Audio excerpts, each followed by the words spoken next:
You ever walk into your classroom and instantly feel the vibe is off? You know what I mean. That low hum of chaos that's just waiting to explode. One kid's standing for no reason, another's trying to balance a Chromebook on their head, and someone in the back is definitely doing something with tape that you don't want to know about. You take a deep breath and you think, I can handle this. And then it happens. The moment your class collectively decides to go feral. Suddenly, it's Animal Planet, the classroom edition. You're no longer a teacher. You're a wildlife documentarian narrating the behaviors of loud, territorial adolescents in their natural habitat. I've been there. We've all been there. And let's be honest, sometimes it happens 5 minutes into first period on a Monday, and you're just thinking, oh, great, it's going to be one of those days. But here's the thing, you can turn that chaos around faster than you think. No yelling, no bribes, no calling the office like it's 911. What if I told you that you can reset your class, completely shift the energy in under 60 seconds? Yep, 1 minute. No gimmicks, no motivational speeches, and definitely no TikTok dances. Just calm, control, and actual learning again. And I know what you're thinking. Yeah, right, Scott. 60 seconds? My kids can't even find a pencil in 60 seconds. I get it, but hang with me because I'm about to walk you through the exact system I use, the one that saved my sanity more times than I can count. By the end of this video, you'll not only know how to reset a rowdy class, but you'll also understand why it works psychologically, behaviorally, and yes, even neurologically. And maybe, just maybe, you'll actually start to look forward to those feral moments because you'll know how to bring your classroom back from the brink like a total pro.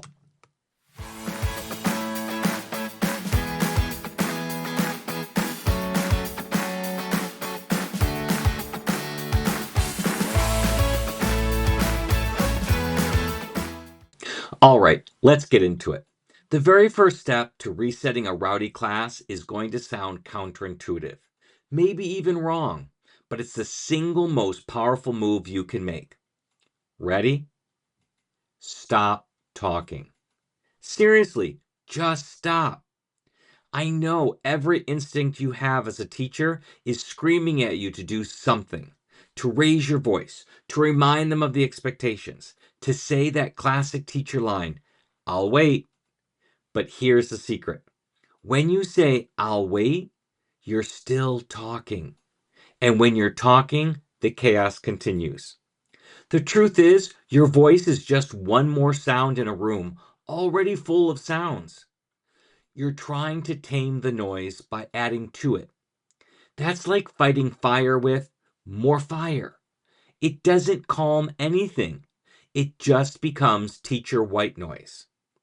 So, when things get out of control, I want you to stop mid-sentence, freeze, and go completely still. No words, no sighs, no pacing, just stillness. If you've ever watched nature documentaries, this is your predator pause.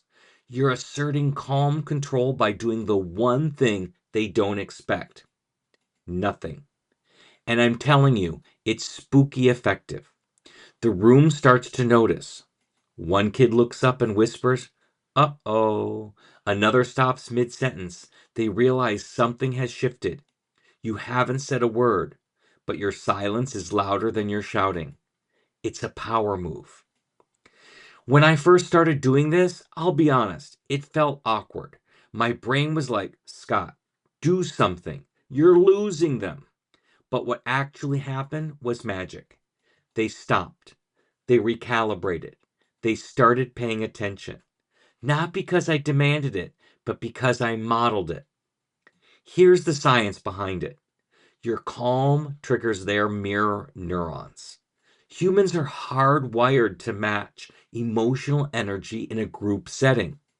When you stay calm, their brains subconsciously start syncing with yours.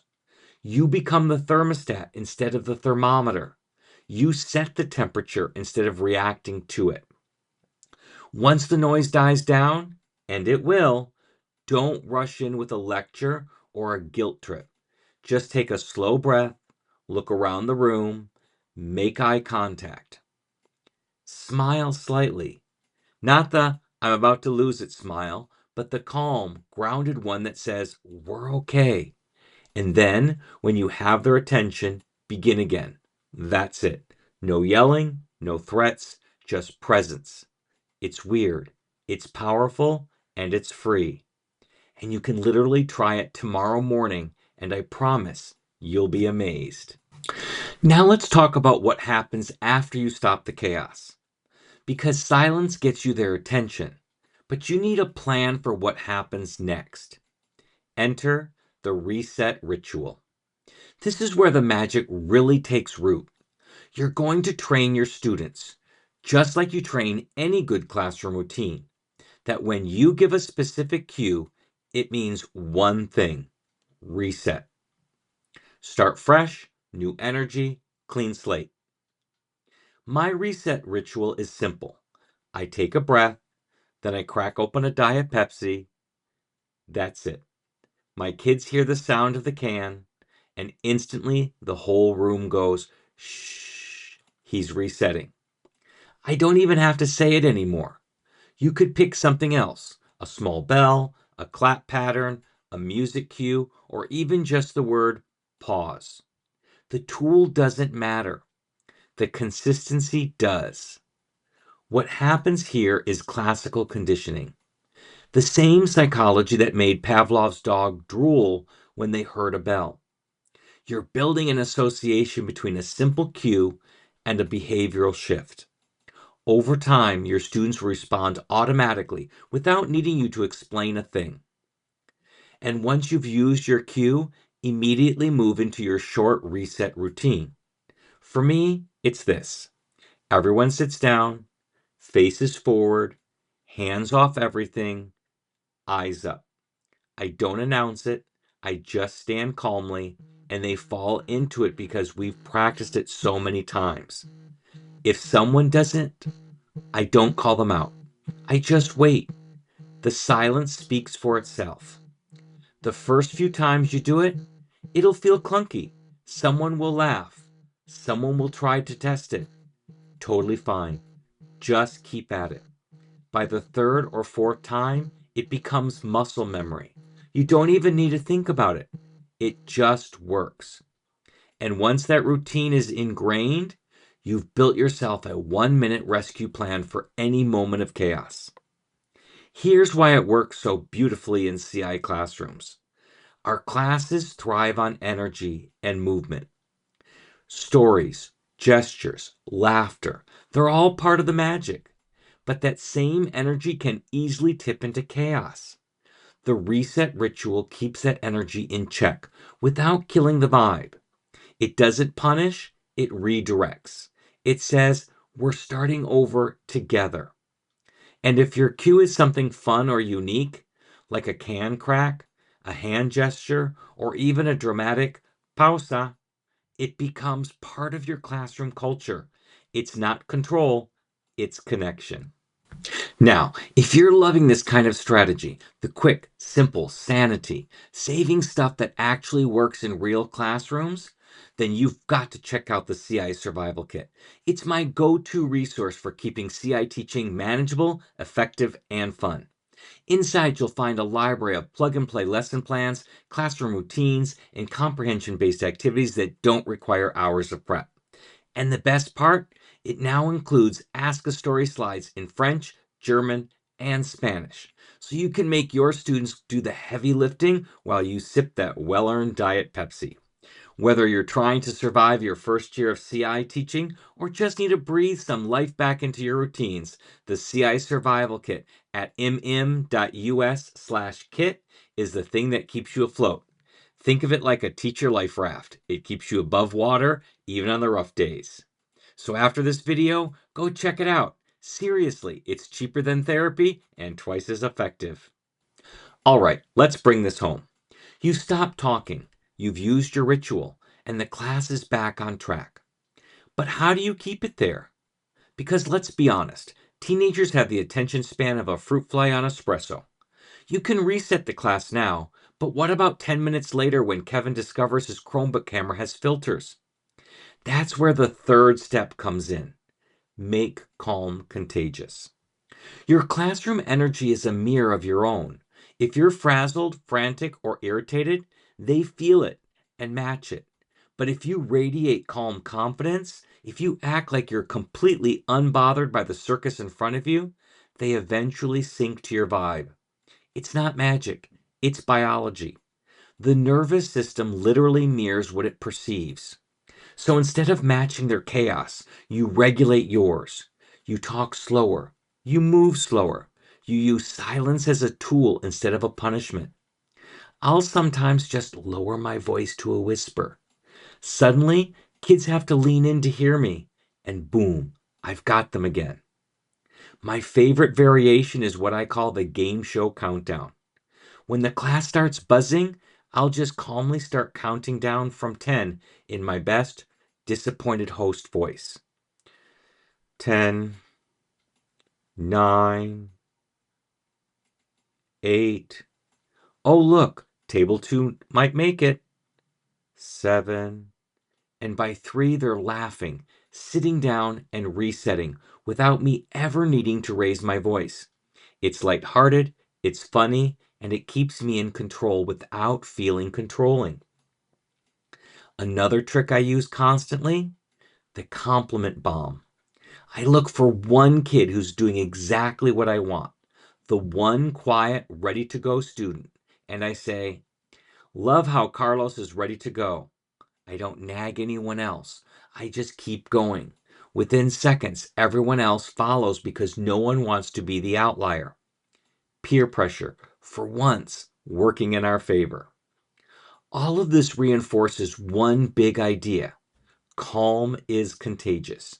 You model it, they catch it, and before you know it, the same group of kids who used to take 20 minutes to settle now take 10 seconds. It's not about dominating the room, it's about guiding it. And here's the best part. Once your students know you can bring them back from chaos without losing your cool, they'll start trusting you more. They'll realize you're not reactive, you're consistent. And that builds the kind of classroom culture where students actually want to cooperate, not because they're scared, but because they feel safe. So let's recap what we've covered. Step 1. When things get chaotic, stop talking. Seriously, go silent. Let your calm speak louder than your words. Step 2. Build a reset ritual. That one consistent cue that tells your students, we're starting over. And step 3, make calm contagious. Be the calmest person in the room and watch your students will match it. The best part, none of this requires fancy materials, complex plans, or administrative approval.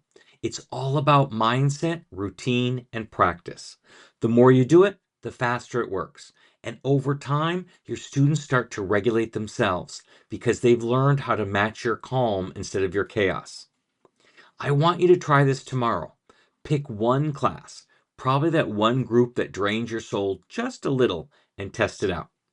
When they go off the rails, don't yell, don't lecture, don't negotiate.